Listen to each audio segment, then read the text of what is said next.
ಬಂದಿರುವಂತಹದ್ದು 2 of sorts ಬಂದಿದೆ. ಕೆಲವೊಂದು indecision ಅಲ್ಲಿ ಇರುವಂತಹದ್ದು, ಯಾವುದೇ ರೀತಿಯ ಡಿಸಿಷನ್ ಅನ್ನ ಮಾಡಕ್ ಆಗ್ತೀರಾ ಅಥವಾ ಕೆಲವೊಂದು ಡಿಸಿಷನ್ ಮಾಡ್ದಿರಾ ನೀವು ಸುಮ್ಮನೆ ಇರುವಂತಹದ್ದು ರೆಪ್ರೆಸೆಂಟ್ ಆಗ್ತಾ ಇದೆ ಬಾಟಮ್ ಆಫ್ ದ ಡಕ್ ಅಲ್ಲಿ. ನಿಮ್ಮ ಲವ್ ಲೈಫ್ ನ ವಿಚಾರದಲ್ಲಿ ರೀಸೆಂಟ್ ಪಾಸ್ಟ್ ನಲ್ಲಿ ಕೆಲವೊಂದು ರೀತಿಯ ಎಂಡಿಂಗ್ ಗಳಾಗಿರುವಂತಹದ್ದು, ಲವ್ ಲೈಫ್ ನ ವಿಚಾರದಲ್ಲಿ ಕೆಲವೊಂದು ರೀತಿಯ ಡಿಸ್ಟರ್ಬೆನ್ಸ್ ಗಳಾಗಿರುವಂತಹದ್ದು, ಅವ್ಯವಸ್ಥೆಗಳಾಗಿರುವಂತಹದ್ದು, ಸಮಾಧಾನ ಇಲ್ಲದೆ ಇರುವಂತಹದ್ದು ರೆಪ್ರೆಸೆಂಟ್ ಆಗ್ತಾ ಇದೆ. ಯಾಕೆ ಅಂದ್ರೆ ಲವ್ ಲೈಫ್ ನ ವಿಚಾರದಲ್ಲಿ ಯಾವುದೇ ರೀತಿಯ ಪಾಸಿಟಿವ್ ಬದಲಾವಣೆಗಳಾಗುತ್ತಾ ಅನ್ನುವಂತಹದ್ದು ನೀವು ಪಾಸ್ಟ್ನಲ್ಲಿ ನೀವು ನಿಮ್ಮ ಲವ್ ಲೈಫ್ ನಲ್ಲಿ ನೀವು ಆಲೋಚನೆಯನ್ನ ಮಾಡಿದ್ದೀರಿ, ಕೆಲವೊಂದು ಬದಲಾವಣೆಗಳಾಗುವಂತ ಸಾಧ್ಯತೆಗಳಿದೆಯಾ ಅಂತ. ಆದ್ರೆ ಎಂಡಿಂಗ್ ಗಳಾಗಿರುವಂತಹದ್ದು ಯಾವುದೇ ರೀತಿಯ ಸರಿ ಹೋಗ್ಲಿಲ್ಲದೆ ಇರುವಂತಹದ್ದು ರೆಪ್ರೆಸೆಂಟ್ ಆಗ್ತಾ ಇದೆ. ತುಂಬಾ ಆಲೋಚನೆಯನ್ನ ಮಾಡಿರುವಂತಹದ್ದು ನಿಮ್ಮ ಲವ್ ಲೈಫಿನ ವಿಚಾರವಾಗಿ ನಿದ್ರಾಹೀನತೆಗಳಾಗಿದೆ, ಕೆಲವೊಂದು ರೀತಿಯ ಸ್ಟ್ರೆಸ್ಸಿಗೆ ಒಳಗಾಗಿರುವಂತಹದ್ದು ನಿಮ್ಮ ರೀಸೆಂಟ್ ಪಾಸ್ಟಿನಲ್ಲಿ ನಡೆದಿರುವಂತಹದ್ದು. ಲವ್ ಲೈಫಿನ ವಿಚಾರವಾಗಿ ಯಾವುದೇ ರೀತಿಯ ಅಂತ ಸಮಾಧಾನದೇನು ನಿಮ್ಗೆ ನಡೆದಿಲ್ಲ. ಆ ಕಾರಣಕ್ಕೇನೆ ನಿಮ್ಗೆ ಕೆಲವೊಂದು ವಿಚಾರಗಳನ್ನ ಡಿಸಿಷನ್ ತಗೊಳ್ಳುವಂತಹದ್ದು, ಡಿಸೈಡ್ ಅನ್ನ ಮಾಡುವಂತಹದ್ದು ನಿಮ್ಗೆ ಕಷ್ಟ ಆಗ್ತಾ ಇರೋದು. ನೀವು ಪ್ರೆಸೆಂಟ್ ಸಿಚುವೇಶನ್ ಅಲ್ಲಿ ಬರುವಂತಹ ಆಫರ್ಗಳನ್ನ ನೀವು ಏನ್ ಮಾಡ್ತಾ ಇದ್ದೀರಾ ಅಂದ್ರೆ ರಿಜೆಕ್ಟ್ ಮಾಡ್ತಾ ಇದ್ದೀರಾ ಅಥವಾ ಮಿಸ್ ಮಾಡ್ಕೋತಾ ಇದ್ದೀರಾ. ಕೆಲವೊಂದು ಆಪರ್ಚುನಿಟೀಸ್ ಗಳು ಬಂದ್ರೂ ಕೂಡ ಅದರ ಬಗ್ಗೆ ನೀವು ಕರೆಕ್ಟ್ ಆಗಿ ಗಮನವನ್ನ ಕೊಡ್ತಾ ಇಲ್ಲ. ಯಾಕೆ ಕೊಡ್ತಾ ಇಲ್ಲ? ನಿಮ್ಗೆ ಗೊತ್ತಾಗ್ತಿಲ್ಲ ಏನ್ ಮಾಡ್ಬೇಕು. ಅದಕ್ಕೋಸ್ಕರ ನೀವ್ ಏನ್ ಮಾಡ್ತಿದ್ದೀರಾ, ಎಂಡಿಂಗ್ ಆದಂತಹ ಆಫರ್ಗಳಿರ್ಬೋದು ಅಥವಾ ಬೇರೆ ಯಾವುದೇ ಆಫರ್ಗಳಿರ್ಬೋದು ಬಂದ್ರೆ ಅದನ್ನ ನೀವು ಗಮನನೇ ಕೊಡದೇ ಇರುವಂತಹದ್ದು. ಯಾವುದೋ ಕೆಲವು ವಿಚಾರ ನಿಮ್ಮ ಲವ್ ಲೈಫ್ನ ವಿಚಾರವಾಗಿ ಕೆಲವೊಂದು ರೀತಿಯ ಮತ್ತಷ್ಟು ಮುಟ್ಟೋದು ಅಂದ್ರೆ ರಿವ್ಯಾಲ್ಯೂಯೇಷನ್ ಅನ್ನ ಮಾಡ್ತಾ ಇರುವಂತಹದ್ದು ಪ್ರೆಸೆಂಟ್ ಆಗ್ತಾ ಇದೆ. ಪ್ರೆಸೆಂಟ್ ಅಲ್ಲಿ ನಾನು ಯಾವುದೇ ಆಫರ್ ಅನ್ನ ತಗೊಳ್ಳುವಂತ ಸ್ಥಿತಿಯಲ್ಲಿ ಇಲ್ಲ ಅನ್ನುವಂತ ರೀತಿಯಲ್ಲಿ ನೀವು ಆಫರ್ಗಳನ್ನ ಮಿಸ್ ಮಾಡ್ಕೊಳ್ಳುವಂತಹದ್ದು ಅಥವಾ ರಿಜೆಕ್ಟ್ ಮಾಡುವಂತಹದ್ದು ರೆಪ್ರೆಸೆಂಟ್ ಆಗ್ತಾ ಇದೆ.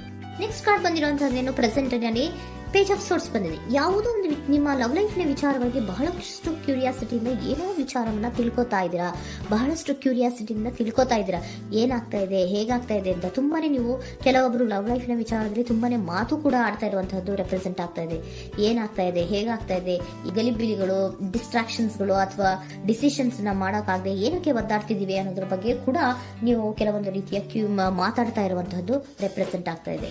ಯಾವಾಗ ಕೆಲವೊಂದು ವಿಚಾರಗಳಲ್ಲಿ ನೀವು ಮಾತಾಡಿ ಕ್ಲಿಯರ್ ಅನ್ನ ಮಾಡ್ಕೊಂತೀರೋ ಆಗ ನೀವು ಕೆಲವೊಂದು ರೀತಿಯ ಆಕ್ಷನ್ಸ್ ಗಳನ್ನ ತಗೋಬೇಕು ಅನ್ನುವಂಥ ನಿರ್ಧಾರವನ್ನ ಮಾಡಿರುವಂತದ್ದು. ಆಫರ್ಗಳು ಬಂದ್ರೂ ಕೂಡ ರೆಫ್ಯೂಸ್ ಮಾಡ್ತೀರಾ. ಆದ್ರೆ ಏನೀಗ ಹಿಂದೆ ಪಾಸ್ಟಿನಲ್ಲಿ ನಡೆದಿತ್ತೋ ಅದು ಯಾಕಾಯ್ತು, ಏನಕ್ಕೆ ಹಂಗಾಯ್ತು ಅನ್ನೋದ್ರ ಬಗ್ಗೆ ಕೂಡ ನೀವು ಮಾತಾಡುವಂತ ಸಾಧ್ಯತೆಗಳು ರೆಪ್ರೆಸೆಂಟ್ ಆಗ್ತಾ ಇದೆ ಅಟ್ ಪ್ರೆಸೆಂಟಿನಲ್ಲಿ. ಆಮೇಲೆ ನೀವು ಮಾತಾಡಿದ್ಮೇಲೆ ಕೆಲವೊಂದು ರೀತಿಯ ನಿರ್ಧಾರಗಳನ್ನ ಮಾಡುವಂತಹದ್ದು. ನೈಟ್ ಆಫ್ ವೈಂಡ್ಸ್ ಬಂದಿದೆ. ಸೊ ಆವಾಗ ನೀವು ನಿಮ್ಮ ಕೆಲವೊಂದು ವಿಚಾರಗಳಲ್ಲಿ ಕ್ಲಾರಿಟಿಗೆ ಬಂದ್ಮೇಲೆ ನಿಮ್ಮ ಲವ್ ಲೈಫಿನ ವಿಚಾರದಲ್ಲಿ ಕೆಲವೊಂದು ಆಕ್ಷನ್ ಗಳನ್ನ ತಗೊಳ್ಳುವಂತಹದ್ದು ರೆಪ್ರೆಸೆಂಟ್ ಆಗ್ತಾ ಇದೆ. ಹಾಗಿದ್ರೆ ಏನ್ ಆಕ್ಷನ್ಸ್ ಗಳನ್ನ ತಗೋತೀರಾ? ಈಗ ಕೆಲವೊಂದು ರೀತಿಯ ಆಫರ್ಗಳನ್ನ ನೀವು ಬಂದಂತಹ ಆಫರ್ಗಳನ್ನ ನೀವು ಏನ್ ಮಾಡಿದೀರಾ, ರೆಫ್ಯೂಸ್ ಅನ್ನ ಅಟ್ ಪ್ರೆಸೆಂಟ್ ಅಲ್ಲಿ ಮಾಡಿದ್ದೀರಾ. ಈಗಲೂ ಕೂಡ ನೀವು ಬಂದಂತ ಆಫರ್ ಅನ್ನ ನೀವೇನ್ ಮಾಡ್ತೀರಾ, ರೆಫ್ಯೂಸ್ ಅನ್ನ ಮಾಡ್ತೀರಾ ಅಥವಾ ರಿಜೆಕ್ಟ್ ಅನ್ನ ಮಾಡ್ತೀರಾ. ಯಾಕೆ? ಸೆಕೆಂಡ್ ಕಾರ್ಡ್ ನಿಮ್ಗೆ ಇಮಿಡಿಯೇಟ್ ಫ್ಯೂಚರ್ ನಲ್ಲಿ ಸೆಕೆಂಡ್ ಕಾರ್ಡ್ ಬಂದಿರೋದು ಯಾವುದು, ಹಾರ್ಮೆಟ್ ಕಾರ್ಡ್ ಬಂದಿದೆ. ಸೊ ಲೋನ್ಲಿನೆಸ್ ಅನ್ನ ರೆಪ್ರೆಸೆಂಟ್ ಮಾಡುತ್ತೆ. ಯಾಕೆ ಲೋನ್ಲಿನೆಸ್ ಅನ್ನ ರೆಪ್ರೆಸೆಂಟ್ ಮಾಡುತ್ತೆ?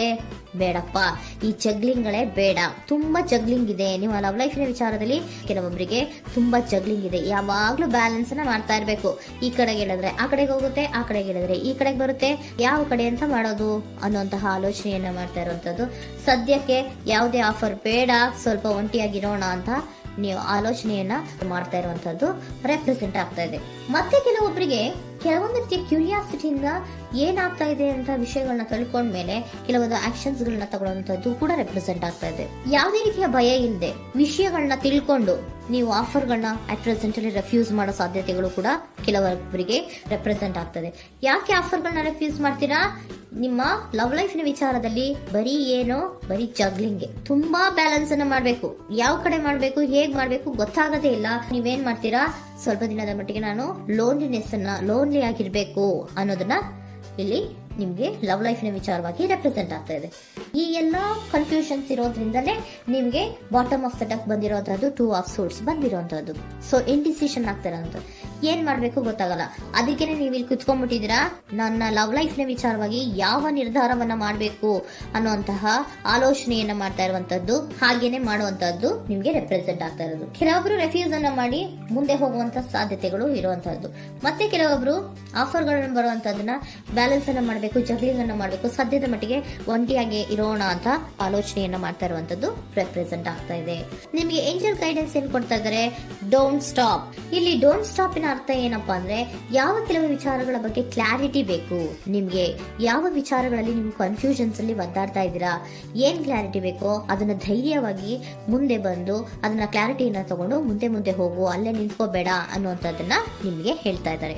ಯಾವ ವಿಚಾರವನ್ನ ನೀವು ಲವ್ ಲೈಫ್ ನ ವಿಚಾರದಲ್ಲಿ ಏನ್ ಈ ಜಗ್ಲಿಂಗ್ಗಳು ಅಥವಾ ಈ ಬ್ಯಾಲೆನ್ಸ್ ಗಳನ್ನ ಮಾಡ್ಕೊಂಡು ಅಥವಾ ಎಳ್ದಾಟಗಳನ್ನ ಮಾಡ್ಕೊಂಡಿದ್ದೀರೋ ಅಲ್ಲಿಗೆ ಕ್ಲಾರಿಟಿಯನ್ನ ತಗೊಳ್ಳಿ, ಧೈರ್ಯವಾಗಿ ಕ್ಲಾರಿಟಿಯನ್ನ ತಗೊಂಡು ನೀವು ಮುಂದೆ ಆಕ್ಷನ್ಸ್ ಅನ್ನ ತಗೊಳ್ಳುವಂತದ್ದು ರೆಪ್ರೆಸೆಂಟ್ ಆಗ್ತಾ ಇದೆ.